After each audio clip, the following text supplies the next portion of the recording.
Hi guys! So yan ang ulam namin for today. Tara! Favorite ko yan lahat. Grabe, ang sarap niyan. So una, ang pinaka-favorite ko sa lahat is alimasag. Ginataang alimasag. Yan, napakasarap niya. Ang sarap nung gata plus yung tamis ng alimasag kasi napakasariwa niya. At medyo malaki-laki yung nabili namin So yan, favorite ko yung pagkakaluto ng alimasag na yan So after nyan, meron din kaming fish for my mom and dad, galunggong. Kahit galunggong lang yan, ako napakasarap niya. Kaya hindi ko nga napigilan. Ayan, tinapyas ko na siya. Kasi tinikman ko na. Favorite ko kasi siya.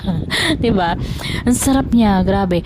Napakatamis niya. Kasi medyo sariwa rin yung nabili naming galunggong. And then, yung mga hindi mahilig sa seafood na alimasag, hindi na mahilig sa fish, meron kaming chicken. So yan, fried chicken. Yun guys, ang ulam namin na napakasarap. Kung meron kayo suggestion, comment nyo below. Follow me. Guys, pwede na ako makatanggap na star habang nag-enjoy kami sa pagkain namin.